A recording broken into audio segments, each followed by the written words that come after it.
menor do que aquelas de dermatoparasitoses lá. Todo mundo tá enxergando bem aqui? Ou tem alguém que não conseguiu ver a tela? Bom, quem cala consente, então todo mundo está... Professora, eu vou entrar pelo navegador. Ótimo. Então, vocês estão me ouvindo bem? Tá bom essa altura do volume? Sim. Qualquer dúvida pode interromper no meio, viu, gente? Não precisa deixar para o final, senão às vezes está com alguma dúvida e acaba esquecendo. Eu vou iniciar a gravação, tá?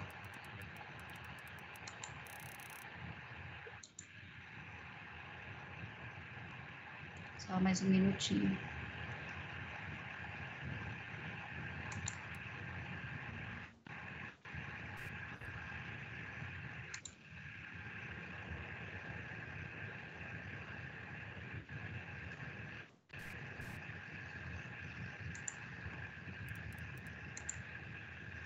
Bom, pessoal, então já começou a nossa gravação, né? Então, a tela para você está aparecendo grande? Tá, ótimo. Ok. Então, hoje nós vamos falar sobre dermatoviroses, né? A parte de neoplasias cutâneas, só repetindo, será dada em outro momento, provavelmente no dia 5 de outubro, pela professora Rosana Salomão, que também é dermatologista. Vamos aqui. Bom, a gente sempre preconiza dar um ênfase maior para as principais dermatoviroses, porque se for falar de todas, não tem condições, é um capítulo gigantesco, muito extenso em dermatologia. Então, nós vamos focar principalmente no HPV, no vírus herpes e mulos contagiosos. Então, iniciando por HPV, que é o papiloma vírus humanos, né? Quase todos os casos de câncer de colo de útero no mundo está associado a esse vírus. O câncer, 40% de câncer vaginais e vulvares, né, também estão relacionados, e 90% das verrugas genitais, então, estão nas mucosas genitais, né, e outras partes do corpo. Então, tudo isso se refere à dermatologia. Tudo que está na pele, né, a gente tem que saber tratar e tem que saber diagnosticar. Então, de 25% a 30% de câncer de boca e de garganta também é causado pelo HPV. 40% a 50% de câncer de pênis também estão relacionados ao HPV e 80% a 90% dos cânceres anais. Então, o HPV, ele é um vírus DNA, né, que apresenta tropismo por células epiteliais, portanto, todas as células da pele. Então, ele pode acometer tanto a pele, né, normal, como as mucosas em geral. Um dado importante é a gente saber que existem mais de 150 tipos diferentes de HPVs, todos já catalogados, reconhecidos, feito, né, a caracterização genética desses vírus. 40 tipos podem infectar o trato genital, então é uma quantidade muito grande, né, que pode acometer os órgãos genitais. Aqui a gente vai ver acometimento da mucosa, né? Deixa eu colocar isso aqui, ó. Epa. Meu apontador, gente, não tá funcionando, tá?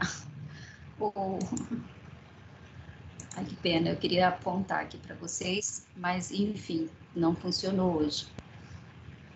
Deixa eu ver aqui. Bom, agora sim.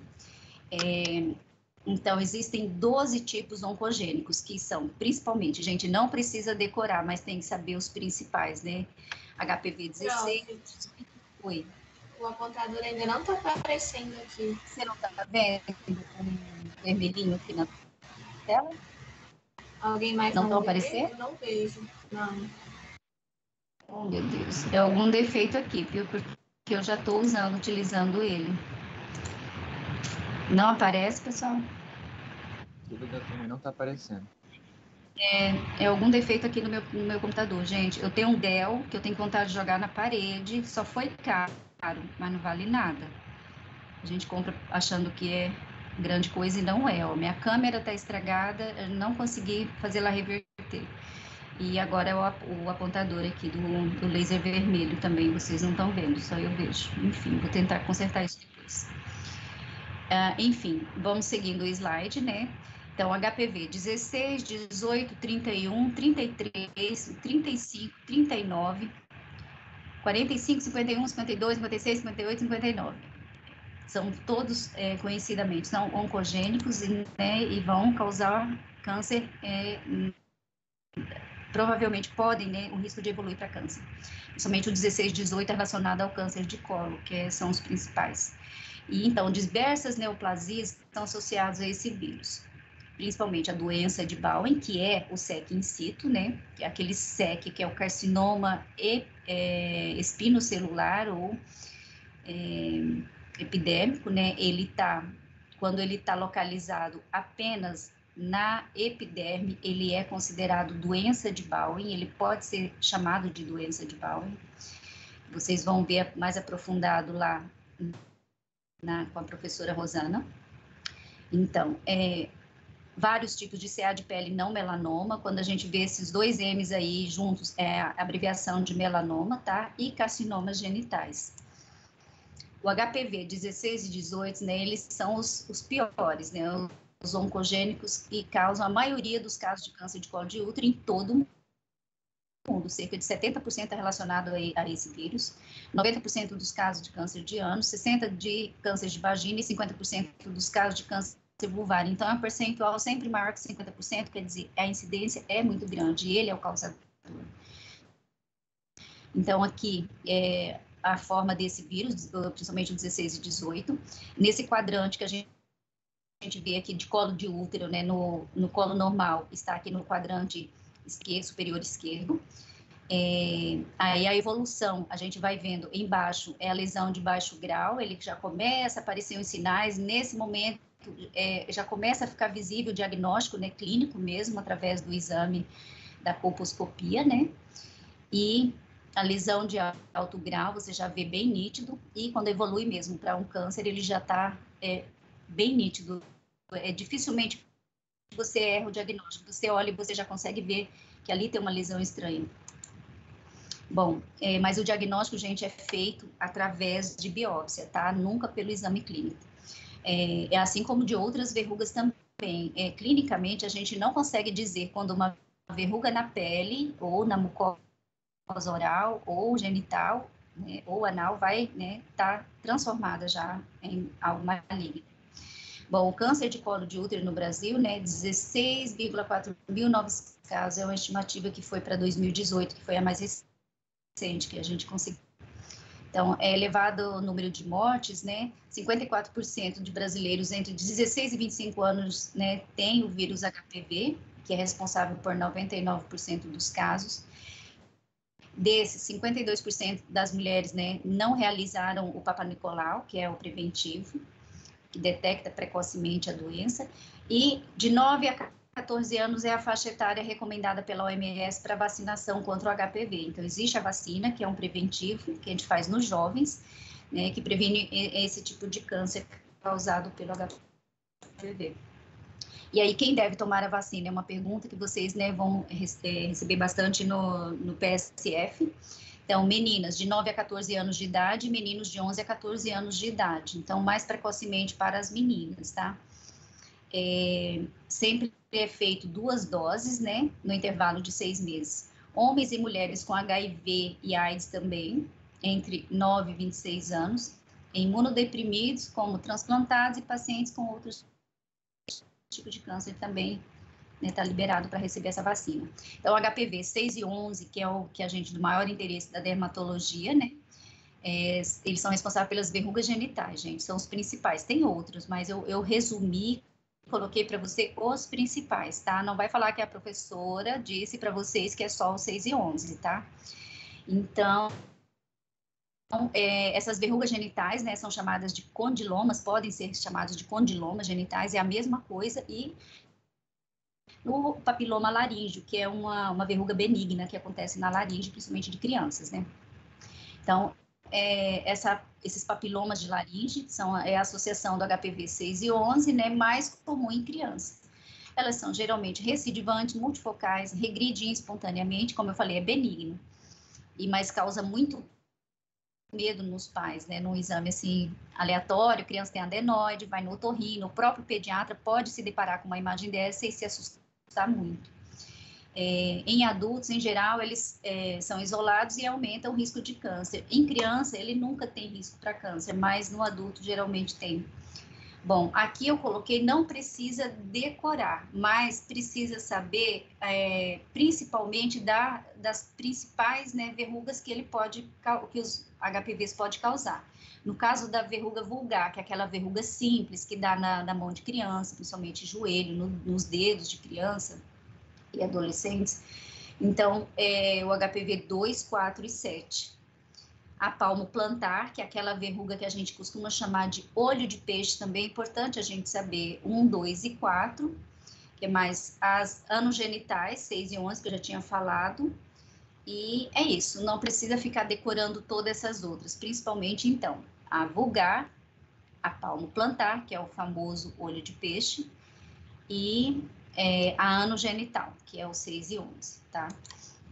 O vírus HPV, então, ele é altamente contagioso, então basta, às vezes, uma única exposição, aí você já vai, né, contrair, né, esse vírus. A via sexual e também pelo contato oral genital, genital ou manual genital. Então, de todas as formas de sexo que vocês imaginam, pode transmitir o vírus HPV e também durante o parto. Bom, dentre as doenças, né, que a gente vai avaliar num quadro de doença causada pelo vírus HPV, principalmente a papilomatose respiratória recorrente, né, que ela é muito frequente em criança. Ela é uma neoplasia epitelial benigna da via respiratória, mais frequentemente afeta a laringe, né, e podendo estender-se a todo o trato respiratório. E, geralmente, a criança contrai esse HPV no momento do parto.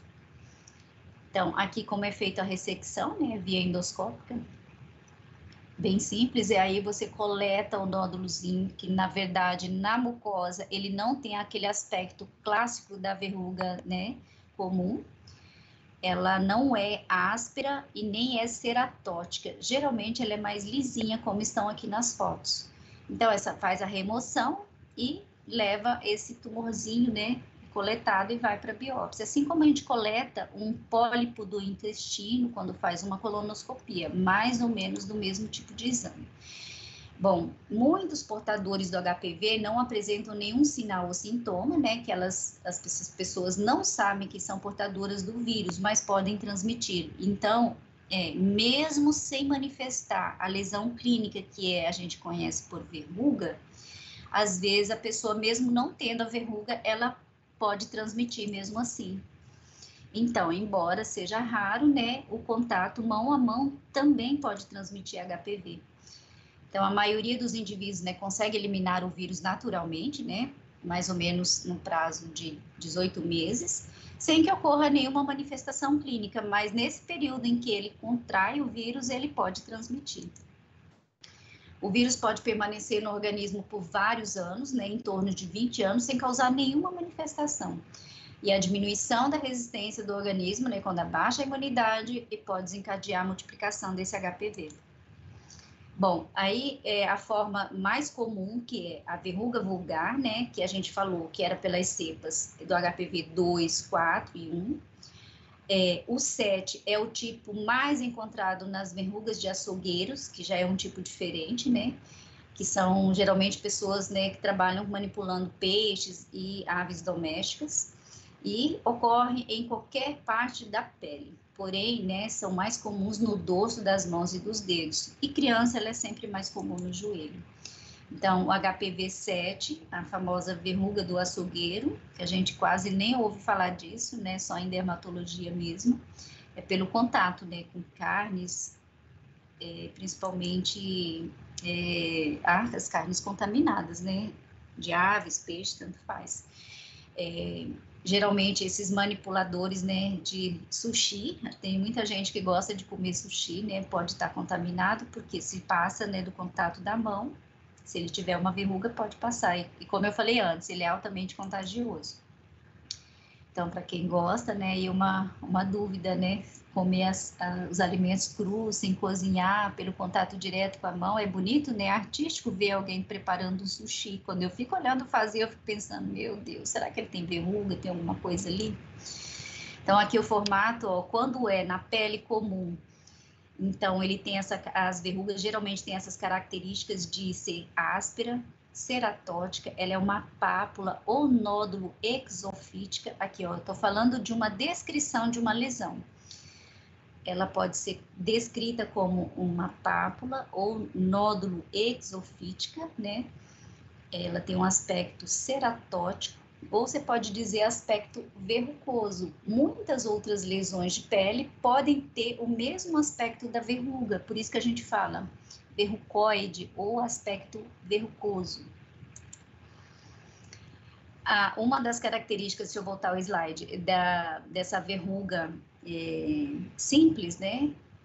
Ela é da pele molinha, vamos dizer, a pele aqui normal, não da pele palmo plantar, que é uma pele mais grossa.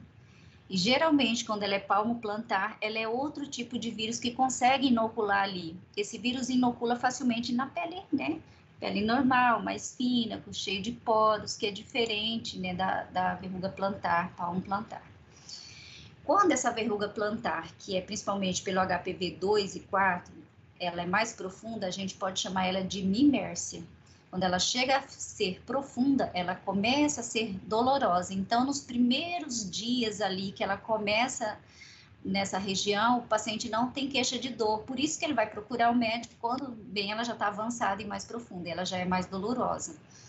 Então, quando ela é mais dolorosa, geralmente ela é pelo HPV1, tá? Se superficial, né, ela faz aquela verruga em mosaico, que ela forma placas hiperceratóticas, né, que são bem endurecidas, e ela é menos dolorosa. Então, mais profunda, mais dolorosa, geralmente HPV1. E quando ela é mais superficial, ela faz essa verruga em mosaico, menos dolorosa, e pelo HPV 2 e 4, principalmente. Bom, aqui o modelinho, né, dá pra gente ver 2 e 4, quando ela é mais superficial. Isso aqui é a imagem que vocês estão vendo, principalmente no segundo dedo, né? Ela é esse formato mosaico, e isso é comum a gente pegar, a gente não sabe nem onde é o ponto central dessa verruga. Normalmente, quando é aquele olho de peixe tradicional, ele é só um pontozinho enegrecido, é o ponto onde inoculou e aonde está a maior concentração do vírus. Quando ela é assim mais espalhada, geralmente são vários vírus que estão ali dentro, mais difícil de tratar. Bom, a verruga plana é um tipo de verruga também que pode ser causada pelo HPV. Ela tem um formato totalmente diferente. Vocês podem olhar nessa imagem aqui, ela é uma placa, né? Mais avermelhada, ela não é tão ceratótica, né? E ela é mais comum na face e dorso das mãos, que são as localizações preferenciais dela. Então, já muda também a cepa do HPV, ó, é o HPV 3 e 10, relacionado a esse tipo de verruga. Outra doença, gente, é a epidermodisplasia verruciforme. É uma doença genética rara, mas a gente, apesar de rara, não é comum na nossa prática, mas a gente tem que relatar, porque vocês vão, né, se deparar uma vez ou outra com algum caso semelhante, e também faz diagnóstico diferencial com outras doenças, né, que são verrucosas.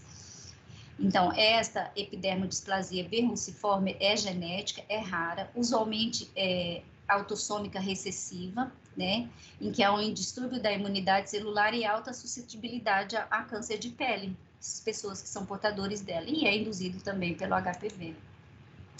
Então, tem uma infinidade de cepas de HPVs, ó, muitos mesmo que vão causar, mas geralmente nenhum daqueles que a gente falou antes, são totalmente diferentes. Aqui no dorso da mão, ó, bem característico, você olha isso aí, é estranho, chega a aparecer umas lesões de queimadura na pele ou uma psoríase que está começando a melhorar e ela perde a descamação. É típico de uma psoríase aqui no dorso da mão e ela tem, essas placas são um pouco menores, né? Mas ela pode simular uma psoríase inicial e não tem descamação. Essa é uma das formas, que é a mais frequente. Mas do lado tem aí um pacientinho, que é um indiano, até famoso na internet, ele é considerado o homem árvore, ele também tem essa epidermodisplasia verruciforme. A papulose bauenoide, então, são lesões papulosas, né, multifocais na genitália, com características histológicas semelhantes às do SEC in situ ou da doença de Bowen. Por isso que ela tem esse nome bauenoide, ela simula a doença de Bowen, mas a diferença, ela é na genitália. Então, não pode ser comparado ao Bowen específico, por isso chama bauenoide. Então, junto com a doença de Bowen e a eritroplasia de Queirá, né, que é um outro tipo de doença, que acontece nos genitais, né, ela é considerada como carcinoma in situ ou neoplasia epitelial de alto grau. Então, ela é uma lesão precursora do carcinoma espinocelular, que é o SEC, aquele carcinoma intermediário, né, na agressividade, e anal. Geralmente, onde surge essa doença, muito provavelmente vai evoluir, né, para o câncer de pele. Sem tratamento, né, a maioria das lesões permanece benigna e estável, mas ela pode evoluir. Quando a gente fala que pode, não é que é a maioria, tá, gente? E o tratamento é feito com os esquemas, né, tópicos, é bastante eficaz. Quando no início, depois de um certo grau, aí tem que operar e fazer a ressecção cirúrgica. Então, aqui é a papulose bauenoide. É bem comum a gente encontrar, né, pacientes sexualmente ativos, principalmente, né, na genitália masculina. Para diferenciar a eritroplasia de Queirá, que também é um tipo de semelhante, né, ao SEC in situ. É bem avermelhada, fica com esse aspecto de, como se fala, bife sangrante, né, carne crua. E quando ela, numa grande extensão, chega a assustar. E uma lesão menorzinha é sempre bem avermelhada, por isso que ela tem esse nome de eritroplasia. Bom, o tratamento dessas verrugas, todas elas, gente, são exceção, né? São exceção. Todas elas que eu falei antes são causadas por algum tipo, né, de HPV. Então, geralmente a gente usa ceratolítico, né, nessas verrugas cutâneas. A gente pode usar ácido salicílico, que ele é o principal, né, queratolítico, né, usado em dermatologia. Geralmente a gente usa concentrações superiores a 4%. Na verdade, a gente pode usar até 3%. Eu gosto muito de 3% quando a lesão é inicial. Depois de um certo, né, tempo, a gente já pode aumentar um pouquinho. O problema é que ele causa dor no paciente, ele é desconfortável. Nós temos algumas formulações, né, com valores mais altos, né, que pode usar 16%, feito com compressas com água morna, lixar, proteger a pele ao redor da lesão, né, geralmente em verruga plantar, a gente pode fazer até em verrugas da pele normal mesmo. A gente pode usar o ácido salicílico. Que mais? A gente pode utilizar a vaselina como uma proteção ali ao redor, né, para não danificar a pele, aplicar medicamento, cobrir com esparadrapo, que a gente faz aqueles oclusivos, funciona bem também. A aplicação diária, né, a gente vai fazendo até desaparecer essas lesões, é um tratamento de persistência.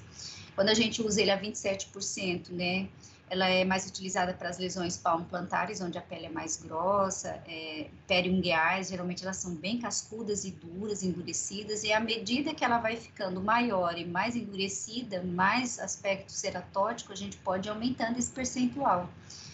Até 40%. Eu nunca usei a 40%, falo para vocês, mas está na literatura. Então, a gente usa esses patches, né, que são aplicados sobre a lesão com curativo oclusivo. Sempre coloca oclusivo que ele acelera, trata mais rápido.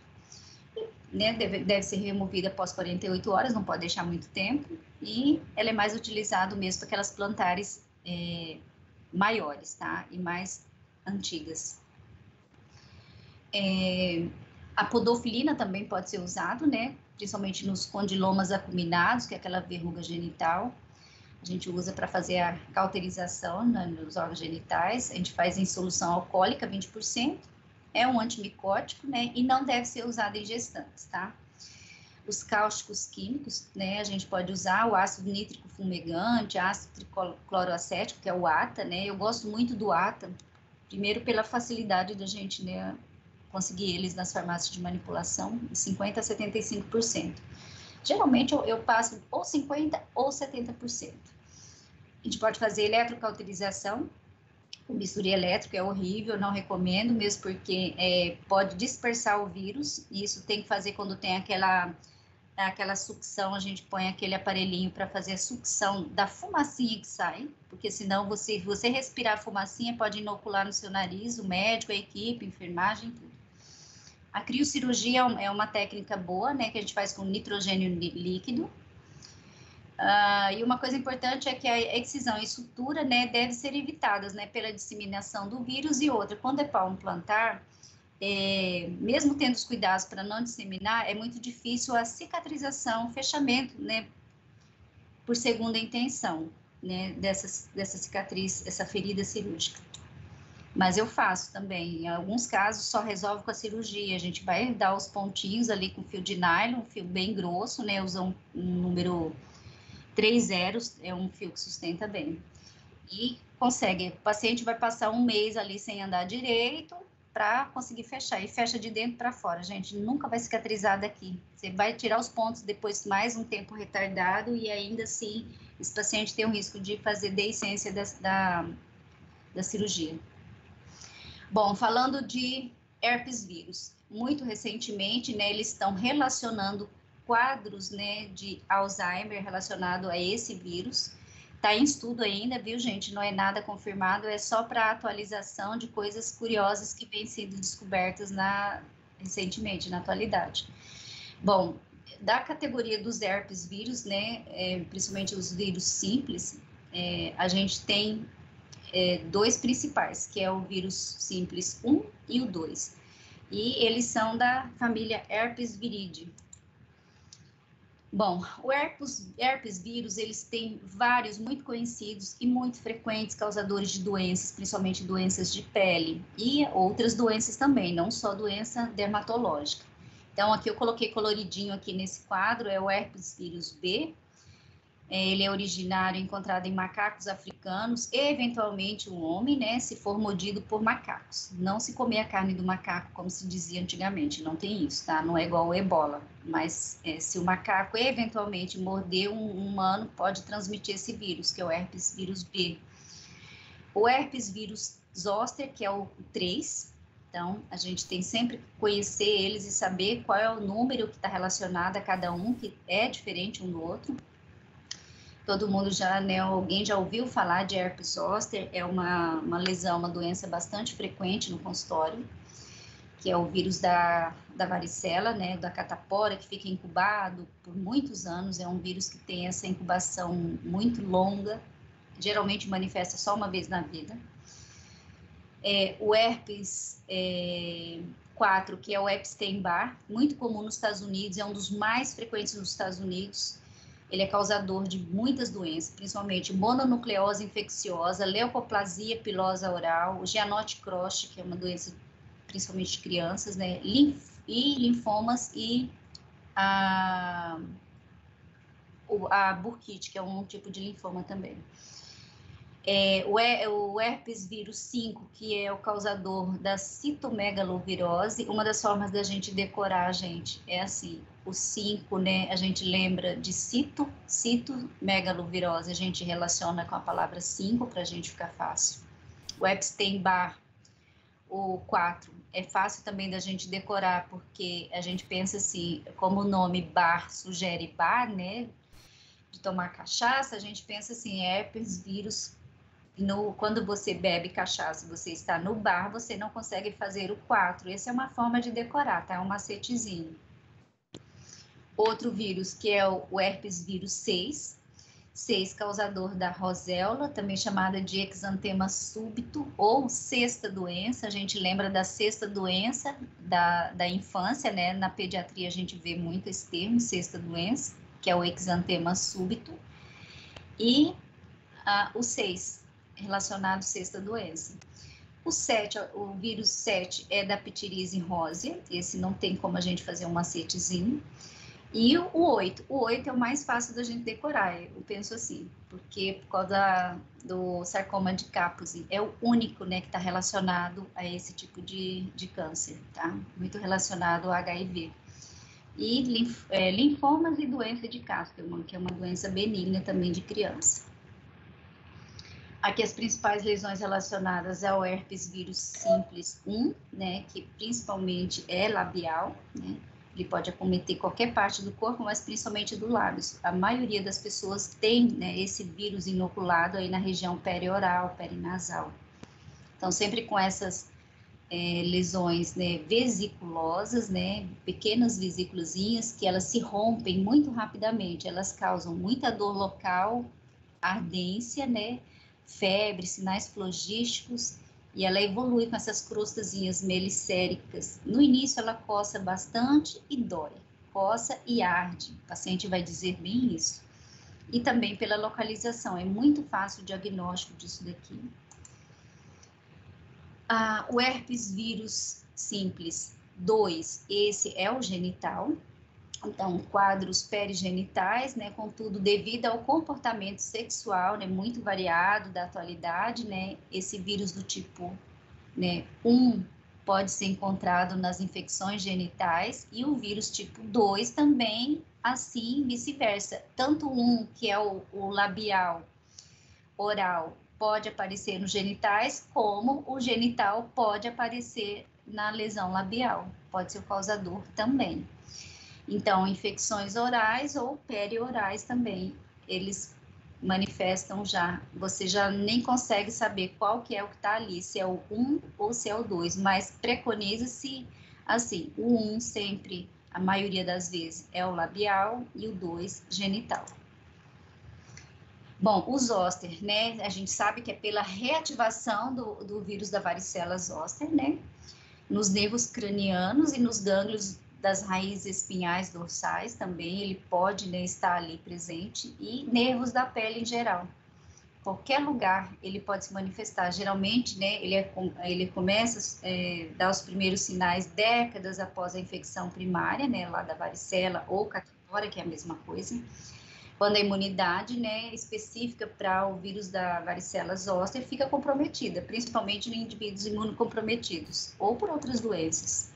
Esses são os dermátomos, a gente sempre considera feixes de pele seguindo determinadas partes do nosso corpo como dermátomos.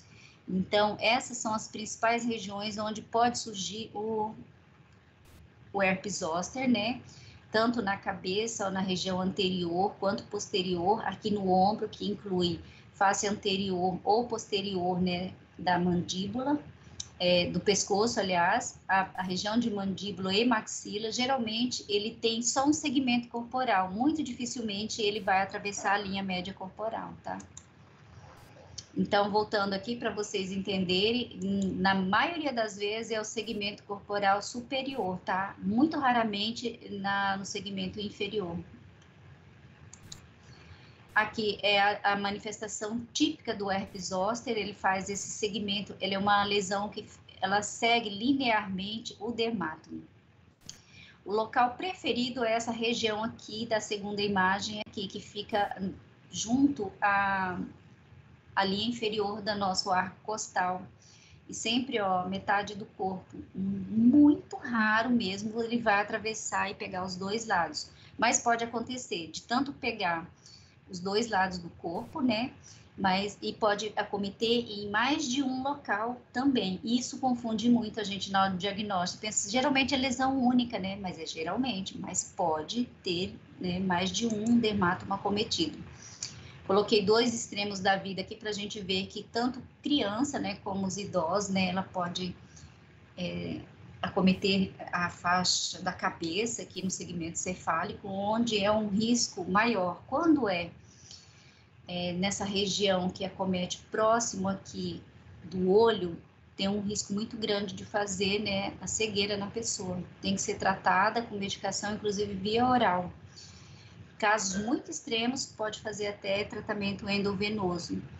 E lembra daquela síndrome Hansen-Hunt? Ela está associada ao acometimento, né, do nervo facial. E nesse caso, quando é grande faixa, bem extensa da face, né, você pode ver que nessa foto da senhora aqui, ela parece que acometeu o outro lado, o outro olho também está acometido, ó, tem um edema muito grande ali ao redor. Isso é difícil? Não, pode acontecer.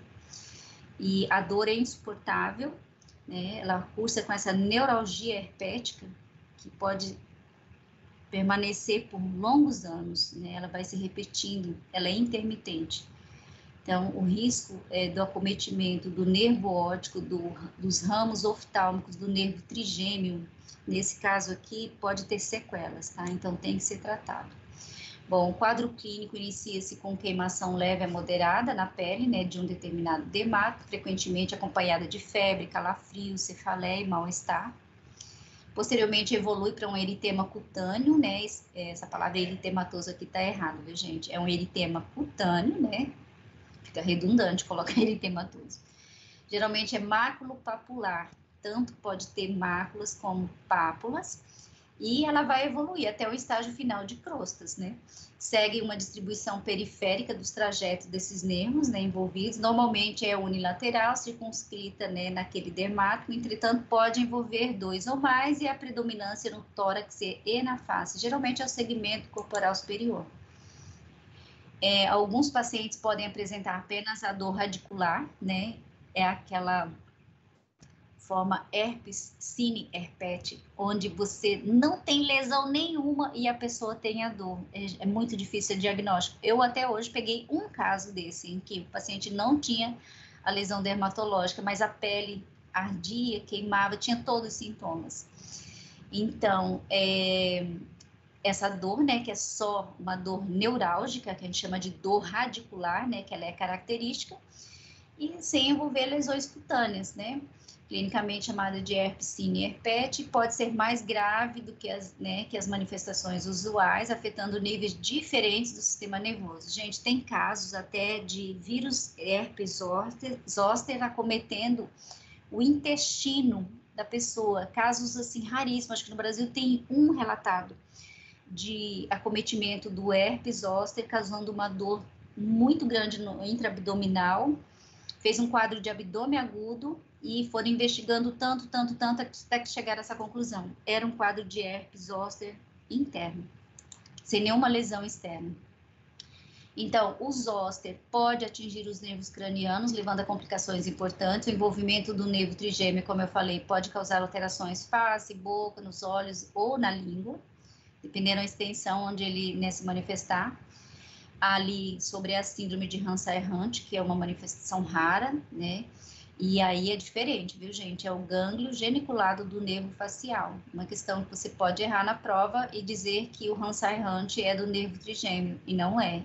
É do nervo facial, que é o nosso quinto par, né? E ele vai causar otalgia, né? E paralisia facial, e pode levar à maurose, que é a cegueira, né? Irreversível isso aqui. Bom, um quadro importante que a gente tem que saber sobre herpes, herpes zoster especificamente, a gente precisa orientar bem esse paciente, é a questão da neuralgia pós-herpética. É uma dor neuropática crônica, né, com persistência mínima de 1 mês no trajeto do nervo afetado, e que se inicia entre 1 e 6 meses após a cura das erupções cutâneas, né, e podendo durar até anos. A incidência varia entre 10% a 20% das pessoas, né, competentes, não é imunossuprimido, viu, gente? E homens e mulheres têm acometimento igual, não tem prevalência de nenhum dos sexos, e ela sempre vai aumentar com a idade. Quanto mais idosa é a pessoa, mais chance, né, risco de ter essa neuralgia pós-herpética. Bom, aí nós vamos falar da medicação, né, o tratamento. Os mais conhecidos, né, é o aciclovir e o valaciclovir. Eu prefiro o valaciclovir, mas por uma questão de valor, de preço, né, dependendo onde a gente está atendendo, é melhor você prescrever o aciclovir mesmo. Mas aí existem outras formas né, outras fórmulas desses medicamentos. Tem o penciclovir, o fanciclovir, ganciclovir, e aí vai. Um dos mais modernos é o Foscarnet, que é um medicamento americano que demorou a chegar no Brasil. Não sei se já está liberado no Brasil, eu acho que já. Então, o Valaciclovir, que é o nome comercial mais encontrado no Brasil, é o Valtrex, né? E o GlaxoSmithKline, que é o Smithkline, não sei, que é do Reino Unido, que é o mais utilizado lá, que é também o Valaciclovir. Então, a gente prescreve um comprimido de 500 miligramas de 12 em 12 horas durante 5 dias. Ou seja, né, uma caixa contendo 10 comprimidos, né, a cada surto, mesmo quando consegue se inibir a manifestação da fase clínica mais exuberante.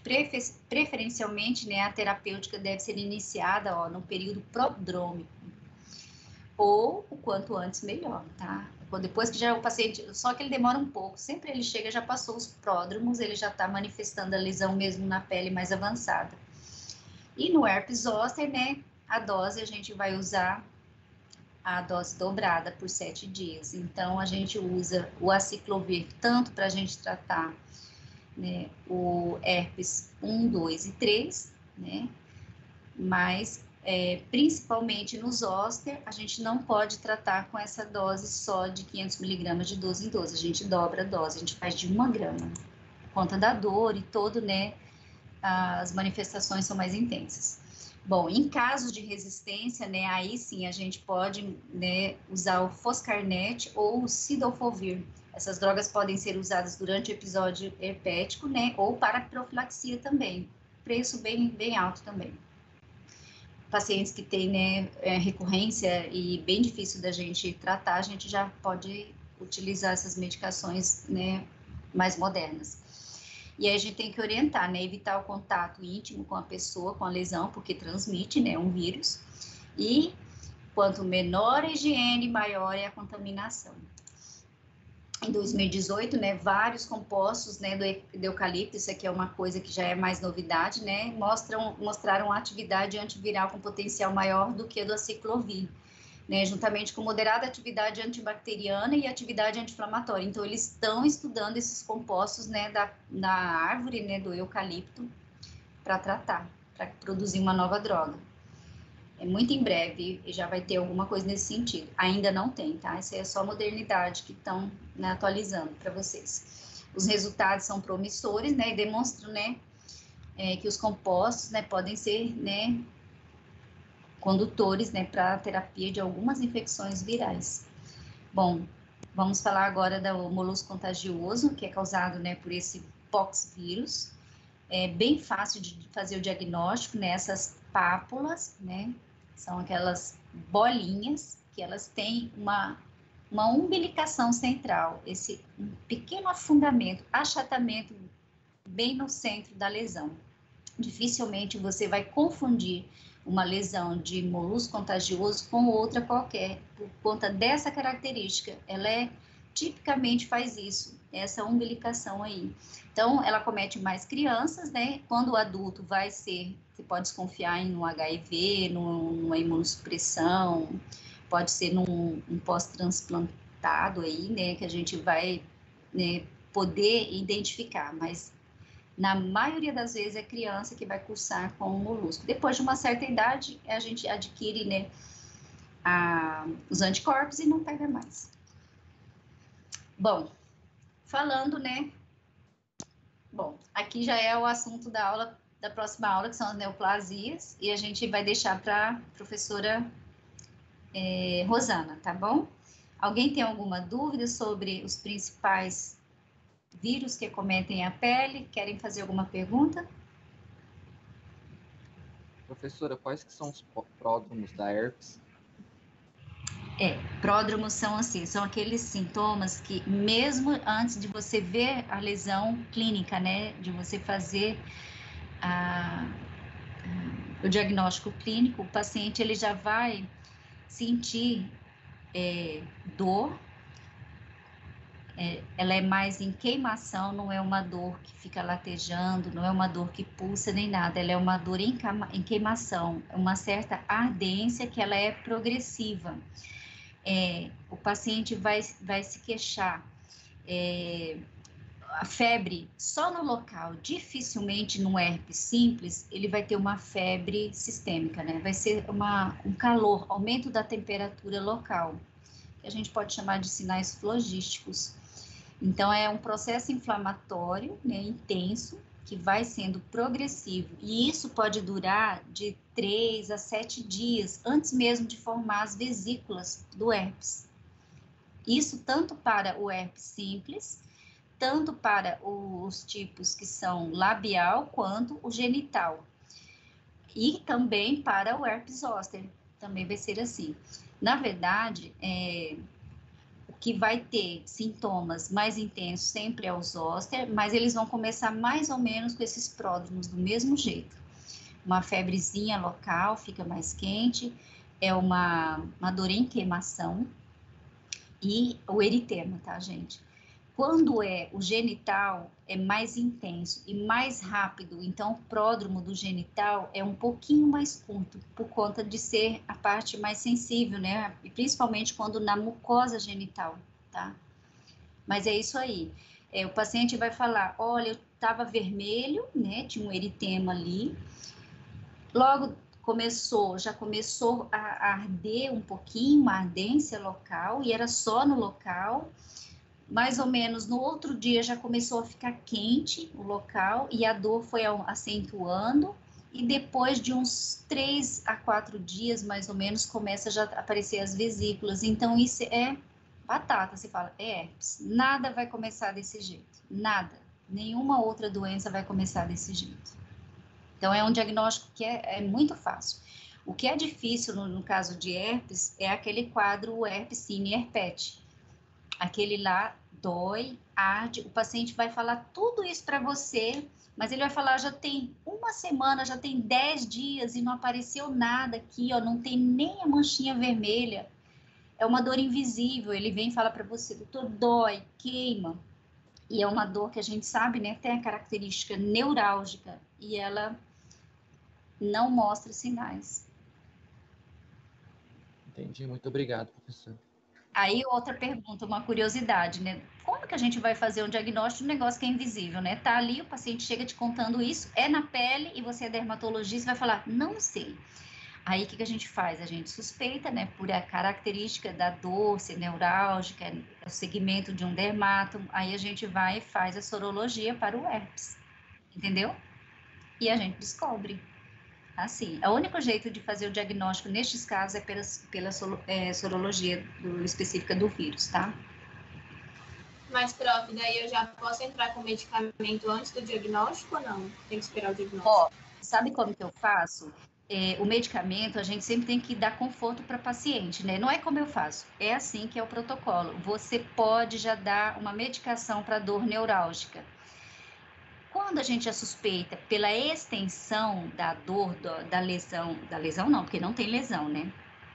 A gente pode iniciar já com a pregabalina, tá? Que é uma das melhores medicações para dor neurálgica. E para outros, né, quadros, não só de herpes zoster, tá? Então, qual que é a medicação? Hoje o nome comercial é o Prebictal. Aí você tem que perguntar para o paciente, olha, essa dor te incomoda de dormir? Você está tendo muita dificuldade, né? Você já tomou os analgésicos comuns, não melhorou? É toda uma questão de conversar. Ele fala, doutora, eu já tomei tudo, eu estou desesperado, dói demais, é uma dor que queima, arde, eu não vejo nada. Isso é bem raro, mas a gente pode já iniciar com a pregabalina. Caso e que é um quadro clássico, né, de que a gente sabe se está vendo a lesão, é imediato, eu já passo o remédio para o controle da dor, da neuralgia, e já entro com valaciclovir, para você, que não vai tratar, você explica ao paciente, esse remédio não vai matar o vírus e você vai ficar livre dele para sempre, ele vai continuar aí incubado depois, ele vai encurtar o período de manifestação da doença cutânea, mas ele vai voltar para dentro do nervo da pele e ficar escondido lá. Outra curiosidade, Professora, por que que esse vírus tem afinidade, tropismo, né, pelos nervos, né, principalmente cutâneo e quando, né, em outras partes pode pegar o trigêmeo, facial, enfim. Primeiro porque o trigêmeo facial tem uns ramos muito superficiais aqui na nossa face. Então, tá ali, né, grudadinho na nossa pele, então ele pode inocular ele, faz o caso grave. Esse tropismo, gente, ocorre porque algum sistema vamos dizer assim, de virulência, né? Os mecanismos dele se defender dos nossos anticorpos, para ele sobreviver vivo no nosso corpo, esse vírus, ele é meio inteligente, vamos dizer assim. Ele vai e entra no nervo, por quê? O sistema nosso de defesa não atravessa os nossos nervos, ele não entra lá dentro, então é por isso que ele se esconde lá. Então ele está protegido. E aí quando ele fica lá porque né, vamos falar assim, de um modo bem simples, os soldadinhos estão tudo ali na trincheirinha esperando eles botar a carinha para fora. Então, quando o nosso sistema imune está ativo, os nossos anticorpos vão controlar. Quando a gente abaixa a imunidade, ele vai reduzir o número de anticorpos ao redor daquele segmento, naquele dermato, onde tem aqueles nervos que estão cheios de vírus herpes lá dentro, aí o vírus pega e sai para fora, né? Ele vai passear lá fora, e é a hora que ele faz a doença na pele. Então, sempre que abaixar a imunidade. Outra curiosidade às vezes, pacientes chegam da praia com a manifestação de herpes, ou simples, ou sei lá, qualquer tipo de herpes, viu, gente? O herpes simples pode aparecer na coxa, no abdômen, em qualquer parte da nossa pele, tá? Eu trato vários pacientes com lesão de herpes no braço, na coxa. Ele não tem local muito específico, é onde ele achou de inocular. Ele ficou escondido ali. O pessoal vai para a praia e toma sol. O sol é um imunossupressor cutâneo. Então, quando a gente toma muito sol, fica muito exposto à radiação, os nossos anticorpos ficam inibidos. A radiação faz isso. E aí o paciente chega da praia com uma baita lesão de herpes, né? Bolhas, vesículas, tudo para todo lado. E aí aquele quadro que às vezes é extenso, né? E quando é o zoster, também pode ser, principalmente pessoas idosas, né? Que ficam expostas à radiação solar e acontece, quando voltam de umas fériasinhas, manifestam um zoster. Enfim, quadro emocional, depressão, ansiedade, enfim, todo tipo de acometimento que vai mexer com o seu sistema imunológico, vai reduzir, vai abaixar a sua imunidade de alguma forma, inclusive, né, as doenças oncológicas, outras doenças, né, o próprio HIV, o diabético, tem um maior risco de ter doenças virais, né, principalmente o herpes, HPV. Professora, qual que é a droga de escolha para tratamento do molusco contagioso? Sim, eu não coloquei ali, né? Eu encurtei esses slides. Podem anotar aí, pessoal. A droga de escolha não existe para molusco. Que o preconizado até hoje, não sei porquê na literatura médica, é você fazer a extração manual. Então, imagina você mandar uma mãe pegar a unha e espremer com a bolinha lá, né, a pápula de molusco na unha e tirar, a criança morre de dor. E aí, hoje, já tem um medicamento que é o imiquimod, tá? Ele vai fazer o tratamento das papulinhas. Geralmente, quando são várias, né, a gente não tem outra escolha. E é um medicamento caro, tá? Ele é um imunomodulador, tá? Então, vocês depois dão uma olhadinha na literatura, né, para vocês verem. Imiquimod é um imunomodulador. Eu vou falar dele amanhã, que é as nossas farmacodermias. E a gente, eu acho que tá nesse quadro lá seguinte, sobre imunomoduladores. O imiquimod é dessa categoria. E como que a gente orienta a mãe a passar sobre o molusco? A gente pede para ela dar uma leve escoriada sobre cada pápula. A gente pede, se a criança deixar, ela pode até fazer isso com um alfinetinho, uma agulha, né? Higieniza bem e dá uma escoriada para inocular o imiquimod, que é um creminho. Ele vem em sachês, no formato, sabe, de sal de restaurante? Você compra a caixinha de imiquimod e vem vários sachêzinhos ali dentro. Tem quantidade de 6, de 12, de 24, não sei quanto, de vários. Por que que ele vem todo separadinho? Porque ele é volátil. Então, a gente tem que explicar isso também para a mãe. Olha, mãe, você vai abrir um frasquinho daquele, ele já vem um biquinho onde você vai colocar isso sobre cada pápula, mas não coloque na pápula íntegra. Você vai dar uma melecadinha ali com esse creminho, depois que você der uma leve escoriada na pápula, aí sara, regride bem rápido. Ele tem potencialidade para eliminar vírus de várias naturezas, inclusive HPV, verruga genital. O Imiquimod é utilizado em vários tipos de verrugas, tá, gente?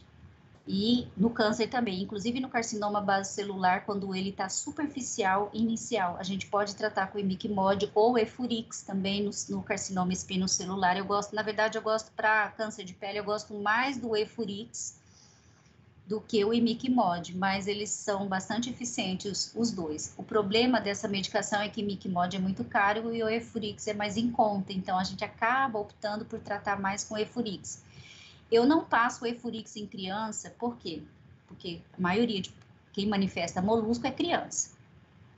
Porque o Efurix, ele é muito cáustico, abrasivo, ele arde, ele dói. E se a mãe não passar com jeito, ou a criança esfregar a mão em cima ali, ele espalhar na pele periférica, ele vai fazer um eritema, né, irritativo, né, por conta da natureza da medicação. Por isso eu não uso Efurix em criança.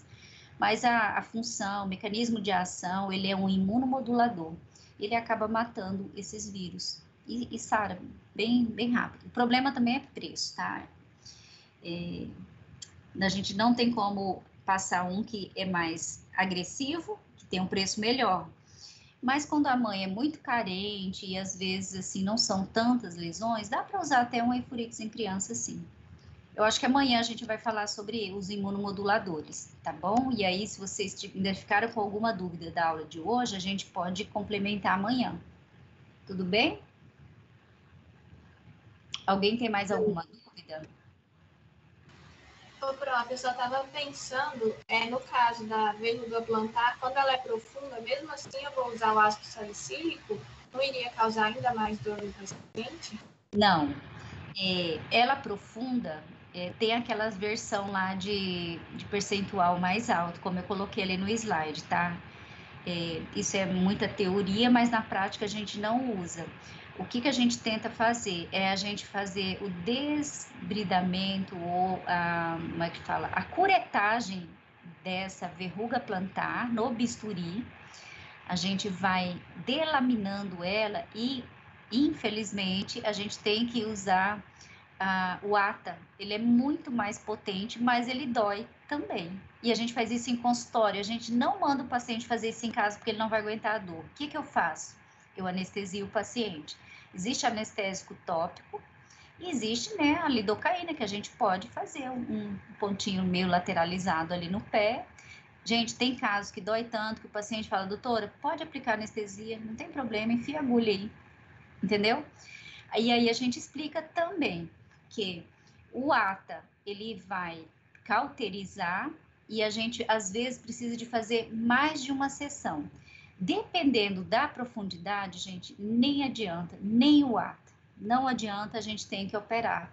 Eu opero, e aí eu já falo, pacientinho, 1 mês em casa, deitadinho com a perna para cima. Se você for andar, a cicatrização vai demorar muito, e na verdade, ele é uma cicatrização de segunda intenção. A gente dá os pontos, eu dou ponto. Não é preconizado, mas por experiência prática, gente, é o que a gente faz e vê que funciona. Eu dou os pontos, faço a sutura com fio bem forte, bem grosso. Eu demoro mais dias, eu peço para avaliar com 15 dias esse paciente, eu não tiro antes disso, porque vai abrir, né, faz deiscência, e a gente tem que esperar essa cicatrização acontecer, é uma segunda intenção, vamos falar assim, ajudada pelo fio, porque ela vai começar lá da parte profunda até chegar aqui fora, na região plantar do paciente, muito difícil. Então, assim, tem dermatos que mesmo que gostam de fazer cirurgia de câncer de pele e tudo mais, não gosta dessa cirurgia. Cirurgião geral não faz nem a pau. O que mais? A maioria não gosta de fazer porque dá muito trabalho você seguir esse paciente, você acompanhar ele, né? Até que melhore. E assim, é ruim porque ele vai ficar afastado do trabalho um tempão. Cirurgia plantar não é fácil, vai afastar. Quando é na mão, fazendo essa cureta com o bisturi e o ATA, elas não chegam a ser tão profundas, a gente consegue, mas no pé vai ficando espesso, é terrível. Eu tenho fotos, eu vou mandar depois umas fotos para vocês verem, vou mandar para a Marina, de paciente meu. Então, assim, inclusive fazendo anestesia, a gente pega uma agulhinha de insulina, aquela bem fininha, não a menorzinha, aquela maior, e faz anestesia. E o paciente, você acredita, gente, é tanta dor que ele já não consegue andar, calçar um tênis e trabalhar normalmente, que ele fala, doutora, pode aplicar anestesia. Eu falo, olha, pode ser que não resolva na primeira cirurgia. Está disposto a fazer e saber que pode ser operado novamente? Ele fala, faz, porque é muito incômodo. Então, não tem jeito. O paciente opta, chega um momento que ele já tentou de tudo. Fez cureta, fez tudo e não resolveu. É um vírus, né, gente? Não é fácil. Mesmo a gente fazendo toda a técnica para evitar a disseminação, às vezes na cirurgia ali, ele espalha. Na curetagem, ele espalha e ele inocula de novo e persiste na lesão. Você vai lá e faz a cureta e cauteriza e se fala, nossa, ficou até molinha a pele, saiu tudo. O paciente volta depois de algum tempo com ele todinho de novo e ele forma tudo de novo. Aquela, né, parte ceratótica bem endurecida e a gente sempre, na maioria das vezes, tem aquele ponto central, é ali que está o principal foco do vírus. Certo? Eu nunca tentei, viu, gente, usar o salicílico mais potente. Por que que eu nunca tentei? Porque eu sei que o ATA é mais eficiente, tá? É só por isso, tá bom? Ok, obrigada, prof. Mais alguma dúvida? Alguém quer perguntar alguma coisa? Tudo bem, então? Podemos encerrar?